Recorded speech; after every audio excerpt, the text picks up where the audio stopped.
Hey there, I'm G from G to the Next Level, and you, yes you, are watching Spacies.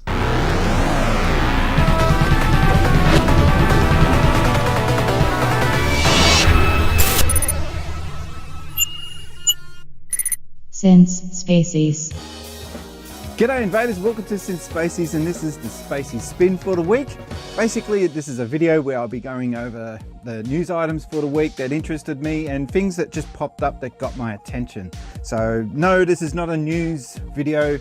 There's plenty of other channels doing that. This is basically, as the name suggests, my spin on what's happened in the week, and like I said, things that got my attention.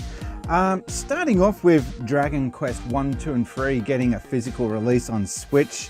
That is awesome news for those of you who have been probably a little hesitant to get into the series, being that you wanted to catch up from the very first games that came out. Well, now you got no excuse. The games don't really interact with each other in the way of the stories go.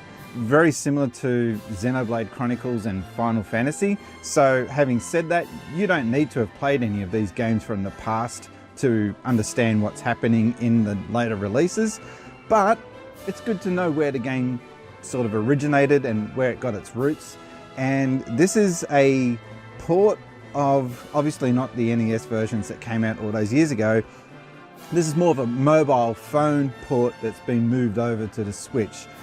So that might turn a couple of you off, but I think in a Switch format, in that handheld format, it will be awesome. I don't know how it will look up on a screen though, on a docked Switch. I think I'm going to go in on this, but there is there is a download available, and there will also be a physical release coming out on PlayAsia. It will be released on the 26th of this month, so you might want to get your pre-order in for that. Again, as a fan of RPGs, I strongly recommend these, and I think I might end up getting in on this. I don't know if I've got the time to play it with all the stuff that I've got on my plate, but it would be just good. It would be nice to know that I've got those available to get stuck into if I ever feel the itch to get into the Dragon Quest games. So there's that, and I think with also the fact that Super Smash Bros. Had that Dragon Quest tie-in just recently with one of the downloadable characters in that game, that's going to do well for the sales in this game. I think that a lot of people who had previously turned a blind eye to Dragon Quest are suddenly going to go, I wonder what that game's about, and get into it. So that's only going to be good news for Square, right? So yeah, there's that. Next item on the list is the Tower of Power. So this one hurts me a little bit. I've got an actual Tower of Power, and the Tower of Power, for those of you who don't know, is a combination. It's a kind of like a highlight of how bad Sega were getting obsessed with add-ons, and this is Sega at their absolute peak when it came to the craziness that was going on. So the Tower of Power is made up of a Mega CD / Sega CD, Genesis or Mega Drive on top, Sonic and Knuckles, and a copy of Sonic 3 on top.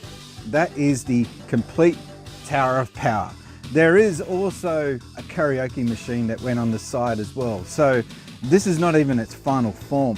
So why this is coming up in the news again is that with the release of the Mega Drive Mini in the last week here for us in Australia,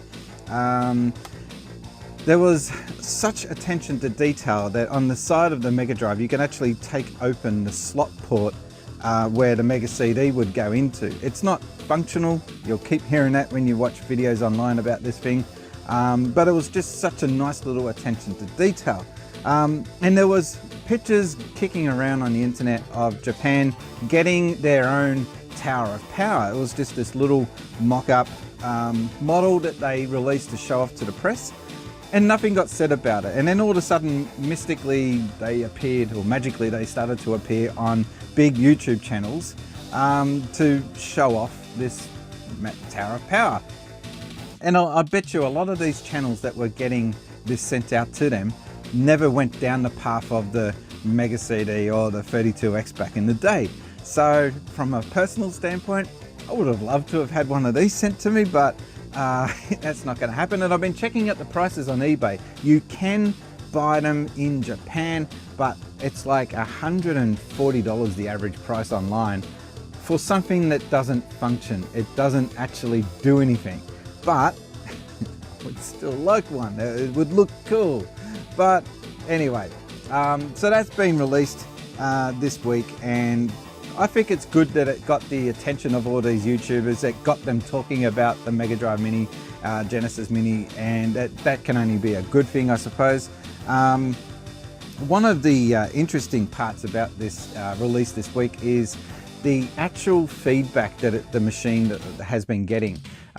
Most of it, like 95% of all talk about the Mega Drive Mini, has been extremely positive. People are just absolutely gobsmacked at how accurate this thing has been.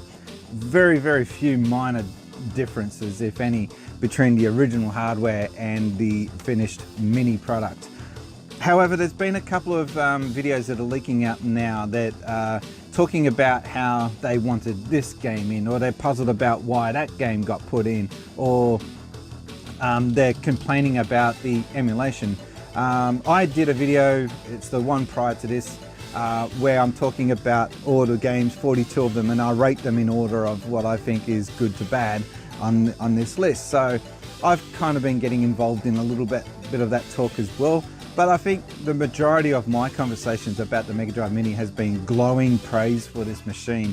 So yeah, I'm just, like, I've seen a couple of videos come up where the first thing they start talking about is how bad the box is.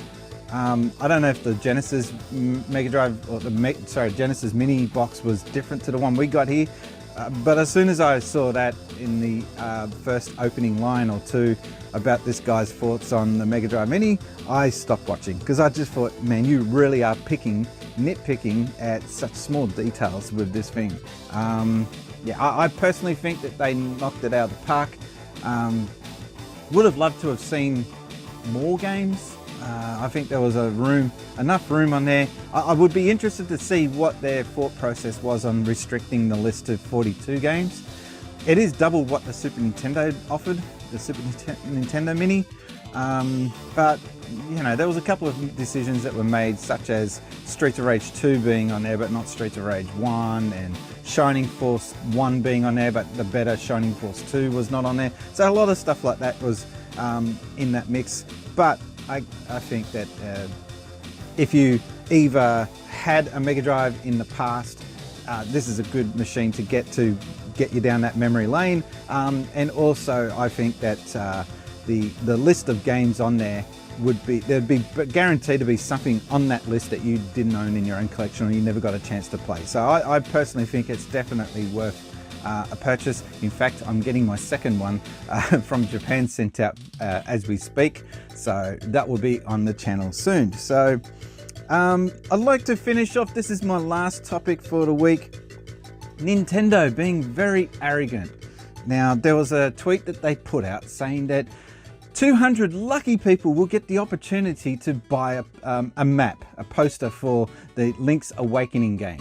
I purchased Link's Awakening and it is awesome. I own the Nintendo Game Boy original version of that game, the DX version, sorry.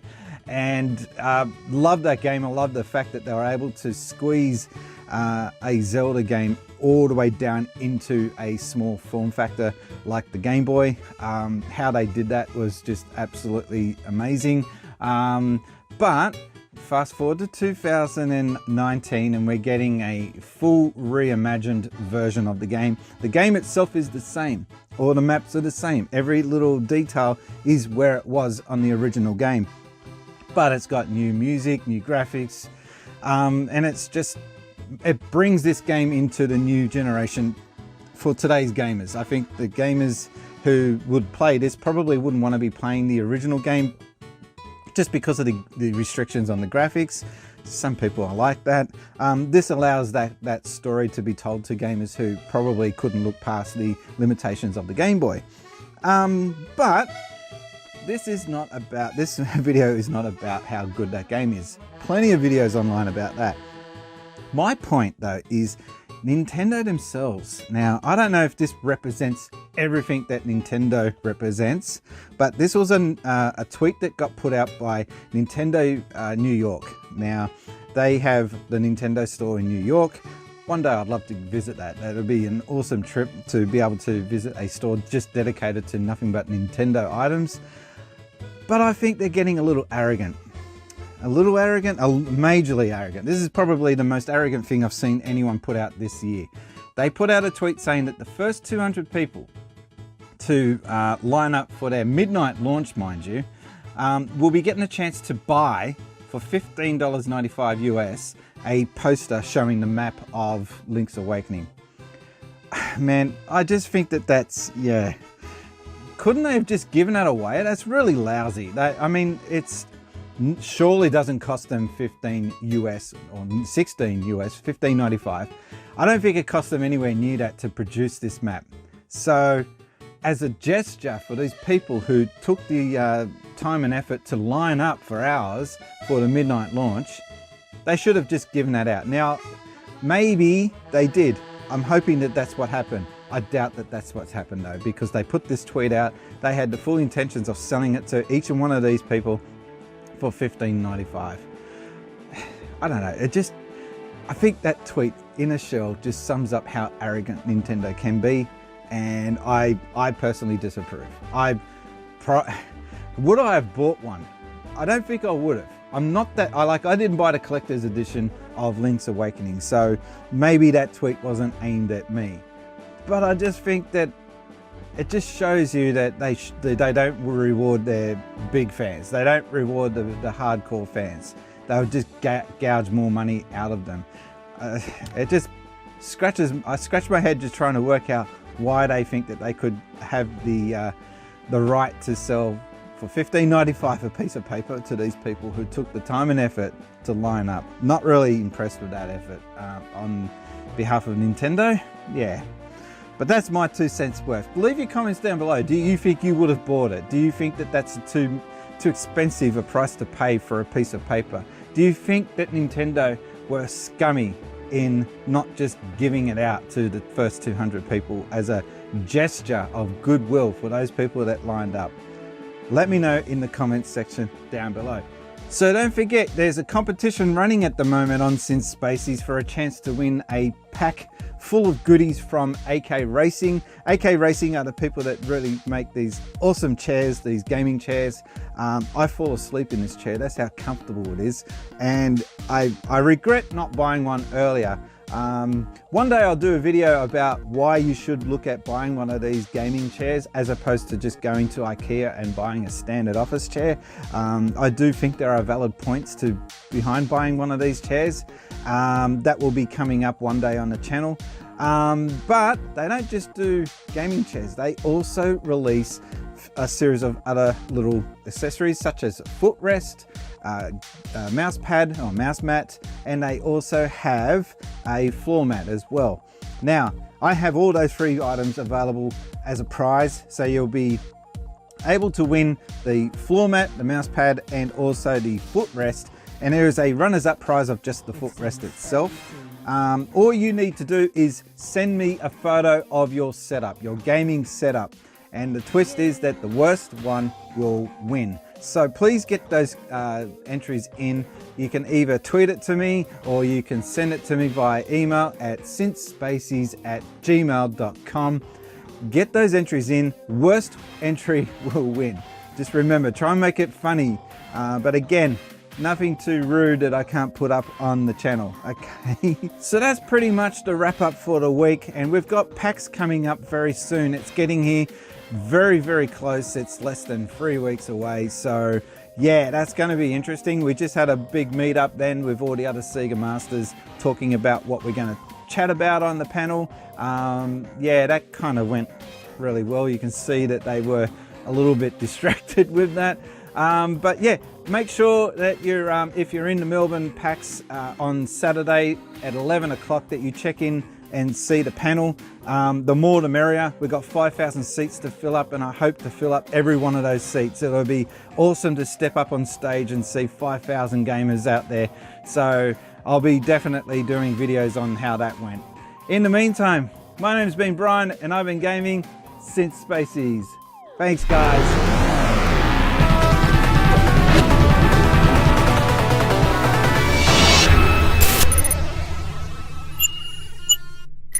Since Spacies.